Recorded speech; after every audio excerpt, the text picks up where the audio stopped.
গতকালকে যখন আমরা ক্যাম্পটা সিলেক্ট করি তখনই বলেছিলাম এখানকার স্থানীয় যে গণ্যমান্য ব্যক্তি যে আশেপাশের গ্রামের যদি সবাইকে বলা যায় যে আমরা এখানে একটা ফ্রি মেডিকেল ক্যাম্পেইন করবো, তো সেইটার সংবাদের ভিত্তিতে আপনি দেখেছেন কী পরিমাণ লোক টার্ন আপ করেছে। আপনাকে শুধু বোঝার জন্য বলি যে এটা আমরা ফুলগাজীতে করেছিলাম, প্রায় 4টা গ্রামের 1500 প্লাস হয়েছিল। গতকালকে করেছি আমরা পরশুরামে 1685-র মতো, আর আজকে এখন পর্যন্ত চলমান আছে, সংখ্যাটা আমি জানি না।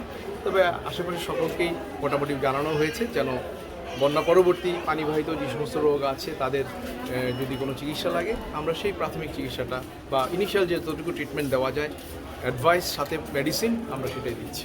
আপনাদের এই ফ্রি মেডিকেল ক্যাম্প কতদিন অব্যাহত থাকতে পারে?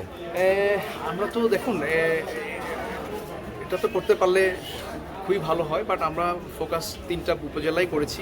আপনি দেখেছেন আমরা ত্রাণও কিন্তু সেভাবেই দিয়েছি।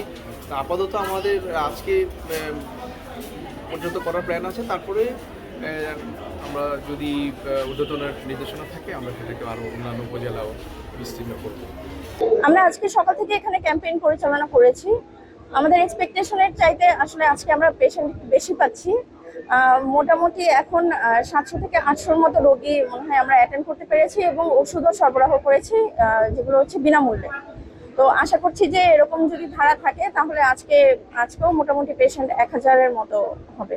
আমরা যথাসাধ্য চেষ্টা করছি তাদেরকে মানে দেখার জন্য এবং হচ্ছে ফ্রিতে আমরা যেন ওষুধ সরবরাহ করতে পারি, ওর পেশেন্টরা যেন উপকৃত হয়।